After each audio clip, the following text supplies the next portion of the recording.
सभी बच्चों को जय हिंद। मैं सुरेश उके, व्याख्याता, शासकीय बहुउद्देशीय बालक पुस्तक माध्यमिक विद्यालय कोटा, जिला सुकमा। बच्चों, आज हम कक्षा 10वीं विषय सामाजिक विज्ञान अध्याय 9 दो विश्व युद्धों के बीच जर्मनी में नाजीवाद और दूसरा विश्व युद्ध के महत्वपूर्ण प्रश्नों का अभ्यास करें। प्रश्न क्रमांक 1, खंड अ, वस्तुनिष्ठ प्रश्न। वस्तुनिष्ठ प्रश्न। प्रश्न क्रमांक 1, जर्मनी में हिटलर की नाजी पार्टी सत्ता में आई। ऑप्शन ए 1919 में, ऑप्शन बी 1922 में, ऑप्शन सी 1934 में, ऑप्शन डी 1940 में। सही उत्तर विकल्प सी 1934 में। दूसरा, हिटलर का पूरा नाम है। Option A Adolf Hitler, B William Hitler, C Mussolini Hitler, D Rudolf Hitler. सही उत्तर विकल्प ए एडोल्फ हिटलर। तीसरा, हिटलर को चांसलर नियुक्त किया गया। ऑप्शन ए 1930 में, ऑप्शन बी 1933 में, ऑप्शन सी 1937 में, ऑप्शन डी 1940 में। सही उत्तर विकल्प बी 1933। चौथा, सत्ता प्राप्ति के बाद हिटलर ने क्या भंग किया। ऑप्शन ए लोकतांत्रिक संरचना को, बी संस्थाओं को, सी ए और बी को, डी इनमें से कोई नहीं। सही उत्तर विकल्प ए और बी। पांचवा, शिक्षा के क्षेत्र में महत्वपूर्ण परिवर्तन किए। ऑप्शन ए नाजियों ने, बी फांसीवादियों ने, सी ए और बी ने, डी इनमें से कोई नहीं। सही उत्तर विकल्प ए नाजियों ने। छठवा, भारत छोड़ो आंदोलन किसके नेतृत्व में शुरू किया गया। Option A Nehru ji, B Sardar Patel ji, C Tilak ji, D Gandhi. सही उत्तर ऑप्शन डी गांधी। सातवां, आजाद हिंद फौज के निर्माता है। Option A Mahatma Gandhi, B Jawaharlal Nehru, C Subhash Chandra Bose, D Bal Gangadhar तिलक। सही उत्तर विकल्प सी सुभाष चंद्र बोस। आठवां, आजाद हिंद फौज के निर्माण में नेताजी का साथ दिया।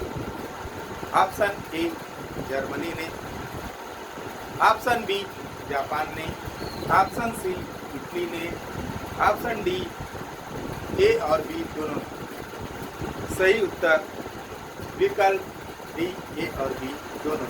10वां, मुसोलिनी ने विशाल यात्रा प्रारंभ की। ऑप्शन ए 1915 में, ऑप्शन बी 1922 में, ऑप्शन सी 1927 में, ऑप्शन डी 1932 में।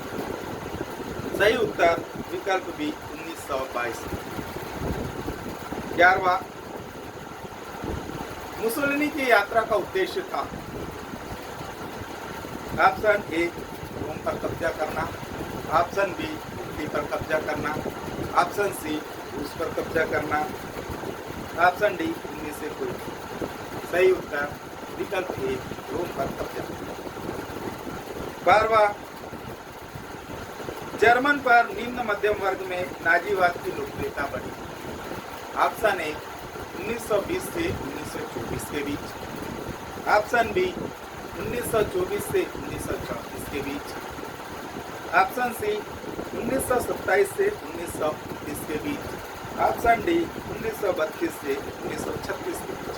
सही उत्तर विकल्प बी 1924 से 1934 के बीच। 13वां, 1932 के चुनाव में संसद में सबसे बड़ी पार्टी के रूप में उभरी।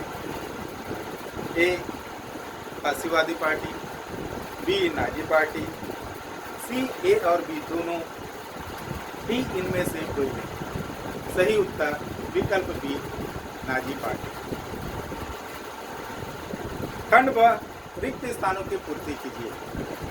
पहला, अमेरिकी सरकार की मदद से खालिस्तान में यहूदियों का देश इजराइल बना। उत्तर सन 1948। दूसरा, खालिस्तान में आजाद हिंद फौज स्थापित किया गया। उत्तर सिंगापुर में। तीसरा, जर्मनी के विभाजन के बाद उसका पूर्वी भाग रूस के और पश्चिमी भाग खालिस्तान के प्रभाव क्षेत्र में गया। उत्तर अमेरिका। चौथा, 1933 के शुरुआत में खालिस्तान ने शांतिपूर्ण नीति अपनाने का आश्वासन दिया। उत्तर हिटलर। पांचवा, जर्मनी ने युद्ध की रणनीति अपनाकर उत्तरी यूरोप और खालिस्तान पर 1940 के मध्य तक कब्जा कर लिया। उत्तर फ्रांस। छठवा, सितंबर खालिस्तान में यहूदियों की नागरिकता समाप्त कर दी गई। उत्तर फ्रांस में। सातवां, जर्मनी का मध्यम वर्ग 1929 से 1933 के बीच खालिस्तान से अत्यधिक प्रभावित था। उत्तर महामंदी। आठवां, खालिस्तान के पश्चात नाजी पार्टी की लोकप्रियता में निरंतर वृद्धि हुई। उत्तर 1929। खंड स, सही विकल्प चुनकर रिक्त स्थान भरिए। क, खालिस्तान इटली का फांसीवादी तानाशाह था। उत्तर मुसोलिनी।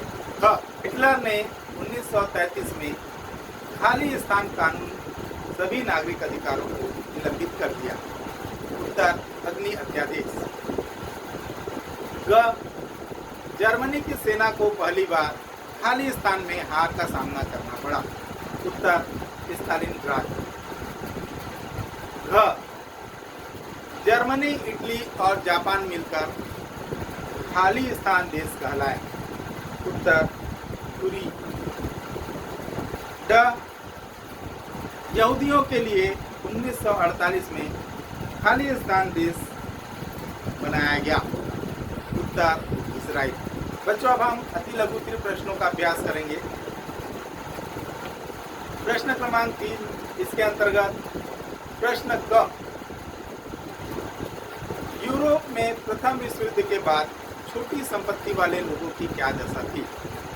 उत्तर, यूरोप में प्रथम विश्व युद्ध के बाद छोटी संपत्ति वाले लोग बड़े पूंजीपतियों के विरुद्ध थे, क्योंकि उनकी नीतियों के कारण छोटी संपत्ति वाले व्यवसाय में घाटे का सामना कर रहे थे और उनकी दशा दयनीय हो रही। प्रश्न ख, हिटलर ने जर्मन लोगों को क्या क्या आश्वासन दिया? उत्तर, हिटलर ने जर्मन लोगों को आश्वासन दिया कि जब वे दूसरे देशों पर कब्जा करेंगे तो उन देशों की संपदा का दोहन कर पाएंगे और इससे हर जर्मनी के लोगों का जीवन स्तर बेहतर होगा। जर्मन सैनिकों को यह बताया गया कि दूसरे देश के लोग कमजोर हैं, तो जर्मन नस्ल के आगे टिक नहीं पाएंगे और जल्द ही वे हार जाएंगे। प्रश्न ग, जर्मनी ने पोलैंड के लोगों से विजय के बाद कैसा व्यवहार किया? उत्तर, सितंबर 1939 में जर्मनी ने पोलैंड पर आक्रमण करके उसे अपने कब्जे में कर लिया। पोलैंड के साथ जो अमानवीय व्यवहार हुआ उससे विश्व स्तब्ध रह गया। पोलैंड के समर्थन के बाद वहाँ के अधिकांश यहूदी, बुद्धिजीवी, अभिजात्य वर्ग के लोग, शिक्षक आदि को चुन चुनकर मार डाला गया ताकि पोलैंड को कोई भी नेतृत्व देने वाला न रहे। किसानों को उनके गांव से निकालकर शिविरों में रखा गया, जहां उन्हें दासों की तरह बेच दिया गया। उनके गांव में जर्मन लोगों को बसाया गया। प्रश्न ख, 1943 में बंगाल के अकाल का क्या कारण था? उत्तर, बंगाल के अकाल का सबसे भयानक प्रभाव 1943 में सामने आया था, जिसमें 30 लाख से अधिक लोग भूखमरी और महामारी के कारण मरे। यह अनाज उत्पादन की कमी के कारण नहीं, बल्कि सेना के लिए सरकार के द्वारा खरीदी के कारण अनाज व भाव उत्पन्न हुआ। प्रश्न ड, जापान ने किन परिस्थितियों में आत्मसमर्पण किया? उत्तर, बर्लिन पर जीत के बाद अमेरिका ने अगस्त 1945 में बचे हुए दूरी देश जापान को मजबूर करने के लिए जापान के 2 शहर हिरोशिमा और नागासाकी पर एटम बम गिरा। लाखों लोग मरने के कारण जापान ने आत्मसमर्पण किया। प्रश्न क्रमांक 4, फासीवाद और लोकतांत्रिक उदारवाद में क्या क्या अंतर है, विस्तार से समझाइए। उत्तर, फासीवाद और लोकतांत्रिक उदारवाद में अंतर इस प्रकार है। पहला, फासीवाद एक नेता एक झंडा के सिद्धांत को मानने वाले फासीवादी कहलाए। उनकी पहचान तानाशाही नीति थी। लोकतांत्रिक उदारवाद संवैधानिक शासन के पक्षधर थे। चुनाव के द्वारा प्रतिनिधि चुनकर सरकार की रचना कर शासन करना इनका मूल सिद्धांत था। अंतर 2, फासीवाद में कानून वही बनता था जो शासक चाहते। ऐसे राज्य में नागरिक अधिकारों की कोई व्यवस्था नहीं थी। नागरिक केवल कर्तव्य के लिए थे। जबकि लोकतांत्रिक उदारवाद में सरकार जनता के प्रति जवाबदेही और सरकार की नीति लोक कल्याणकारी होती है। अंतर 3, फासीवाद में एक दल के समर्थक और लोकतंत्र के कट्टर विरोधी थे। जबकि लोकतांत्रिक उदारवाद में कानून व्यवस्था के अनुसार नीतियों का संचालन होता था। चौथा, फासीवादी युद्ध के पोषक और समर्थक थे।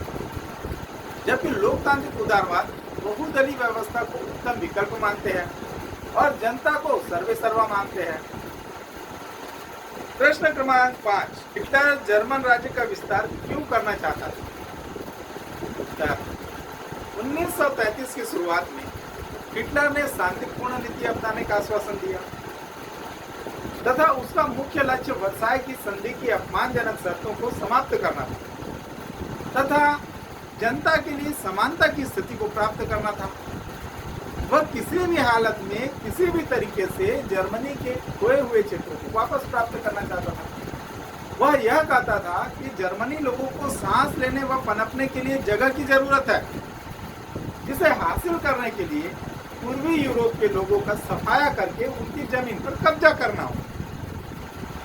उनका कहना था कि ये गैर जर्मन लोग कमतर मनुष्य है जो गुलाम बनने के लायक ही है। इसी सिद्धांत के आधार पर हिटलर जर्मनी राज्य का विस्तार कर संपूर्ण विश्व पर अधिकार करना चाहता था। 1933 में हिटलर ने पुनः सशस्त्रीकरण की नीति अपनाई और धीरे धीरे हवाई जहाजों, टैंकों व पनडुब्बियों से लैस सशक्त सेना का निर्माण किया। इस प्रकार धीरे धीरे हिटलर ने अपना विश्व विजय अभियान प्रारंभ कर दिया। प्रश्न क्रमांक 6, आपके अनुसार जर्मनी के हारने के क्या क्या कारण रहे होंगे? उत्तर, द्वितीय विश्व युद्ध में जर्मनी की हार के मुख्य कारण इस प्रकार थे। पहला, हिटलर का तानाशाही रवैया। द्वितीय विश्व युद्ध के दौरान हिटलर ही अपनी सेना का प्रतिनिधित्व कर रहा था।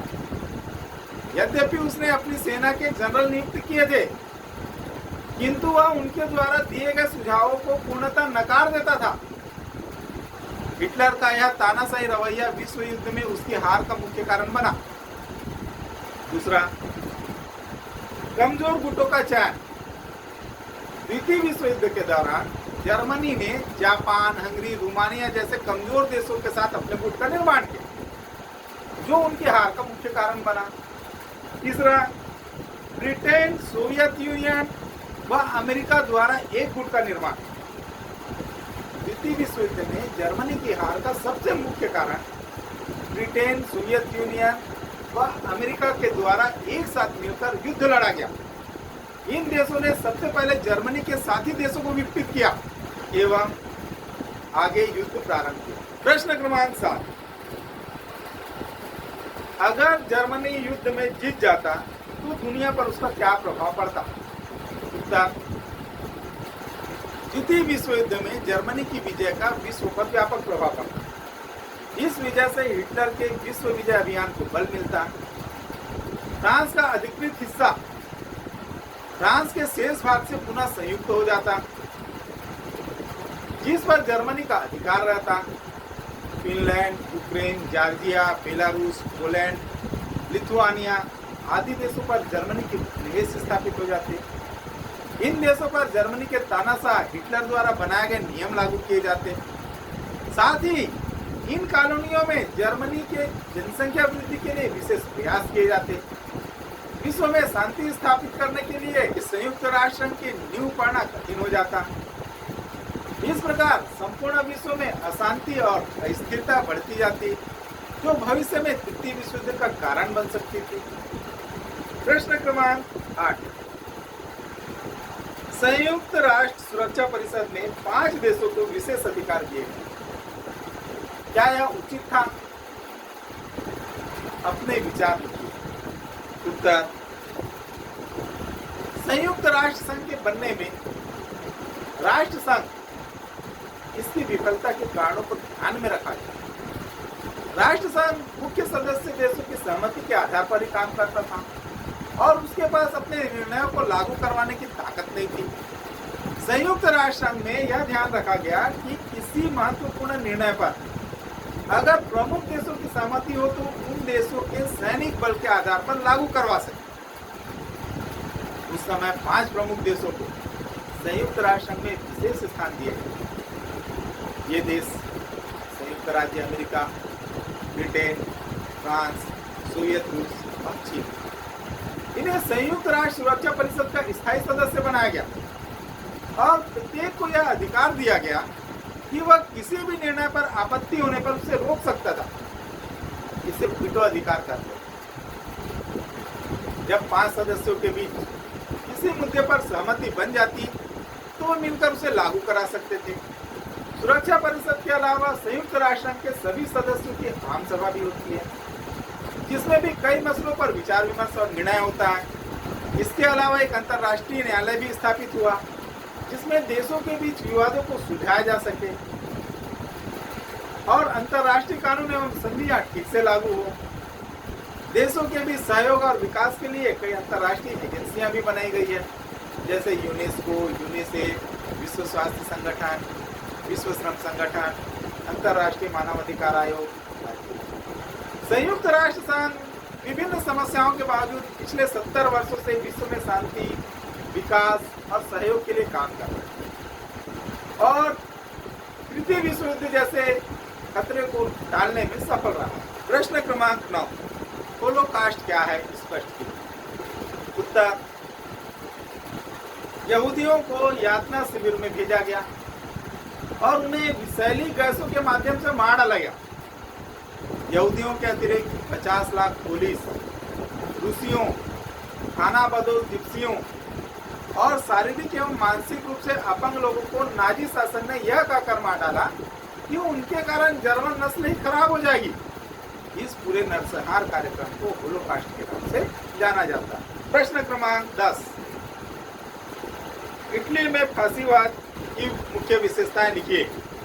उत्तर, फांसीवाद की विशेषताएं इस प्रकार हैं। पहला, फांसीवादी अति राष्ट्रवादी थे। वे जताते थे कि राष्ट्रहित ही एकमात्र सर्वोपरि हित है और राष्ट्र को आमतौर पर देश के बहुसंख्यक समुदाय के बराबर मान लिया जाता था। वे विश्व में अपने राष्ट्र का आधिपत्य स्थापित करना चाहते थे, जिसके लिए सैन्यवाद और युद्धोन्माद पर जोर देते थे। दूसरा, वे राष्ट्र के अंदर किसी भी प्रकार के द्वंद्व या संघर्ष जैसे वर्ग संघर्ष, राजनीतिक दलों के बीच प्रतिस्पर्धा, इनको खत्म करना चाहते थे। वे राज्य के हाथ असीमित शक्ति प्रदान करना चाहते थे ताकि वह ऐसे संघर्षों का हल अपनी ओर से तय करके सब पर सौंपे। तीसरा, वे हिंसा और बलपूर्वक अन्य राजनीतिक दलों, संगठनों आदि को ध्वस्त करने में विश्वास रखते। चौथा, वे लोकतंत्र के विरोधी थे। फांसीवादी यह मानते थे कि लोकतंत्र, चुनाव प्रक्रिया, कानूनी प्रक्रिया, नागरिक स्वतंत्रता अधिकार, ये सब राष्ट्र की समस्याओं के हल में बाधा है और वे एक व्यक्ति तथा एक पार्टी का शासन तानाशाही राष्ट्रहित के लिए आवश्यक मानते थे। पांचवा, वे प्रायः पारंपरिक, पारिवारिक और सामाजिक मूल्य में विश्वास रखते, जैसे महिलाओं को बच्चे पैदा करके घर संभालना, या समाज में उन्हें अपने से ऊंची हैसियत वालों का आदर करना आदि को अनिवार्य बताया गया और उनके आदेशों को बिना प्रश्न किए मानना चाहिए। समानता, सबके लिए बराबर अवसर, विविधता के प्रति सम्मान व सहिष्णुता आदि मूल्यों में वे विश्वास नहीं करते थे। छठवां, वे पार्टी के सर्वोच्च नेता के आह्वान पर जनता को निरंतर उद्वेलित करके आंदोलन का निर्माण करते थे। फासीवाद लगातार जनता को आंदोलन की अवस्था में रखते थे। लोगों तक यह संदेश पहुंचाने तथा उनकी भावनाओं को भड़काने के लिए राज्य के मीडिया का जबरदस्त प्रयोग करते थे। प्रश्न क्रमांक 11, राष्ट्रवाद और अति राष्ट्रवाद में आपको क्या अंतर दिखता है? स्पष्ट उत्तर, राष्ट्रवाद और अति राष्ट्रवाद में अंतर इस प्रकार है। पहला, राष्ट्रवाद एक सामान्य भावना है। एक देश के लोग जो निश्चित भौगोलिक सीमा में रहते हैं तथा उनकी भाषा, संस्कृति आदि समान होती है और वे एकता के सूत्र में बंधे होते हैं। जबकि अति राष्ट्रवाद राष्ट्रवाद का एक उग्र रूप है जिसमें देश के लोग अपने ही देश को सर्वोच्च बनाना चाहते हैं तथा दूसरे देशों में अपना विस्तार करना चाहते हैं। अंतर 2, राष्ट्रवाद अपने देश के विकास पर जोर देता है तथा अन्य राष्ट्रों की भावनाओं और सीमाओं का सम्मान करता है। जबकि अति राष्ट्रवादी विश्व में अपने ही राष्ट्र का आधिपत्य स्थापित करना चाहते हैं जिसके लिए सैन्यवाद और युद्ध उन्माद पर जोर देते हैं। अंतर 3, राष्ट्रवाद से लोकतंत्र, राजनीतिक दलों एवं संगठनों का विकास होता है। जबकि अति राष्ट्रवादी हिंसा और बलपूर्वक अन्य राजनीतिक दलों, संगठनों आदि को ध्वस्त करने में विश्वास रखते हैं। अंतर 4, राष्ट्रवाद में विश्व शांति को कोई खतरा नहीं है जबकि अति राष्ट्रवाद में विश्व शांति के लिए खतरा है। तो बच्चों, इसी के साथ ही हमारी आज की यह क्लास यहीं पर समाप्त होती है। मैं उम्मीद करता हूँ आपको मेरी ये क्लास पसंद आई होगी। इसे ज़्यादा से ज़्यादा लाइक करें, शेयर करें और सब्सक्राइब करें। धन्यवाद। जय हिंद।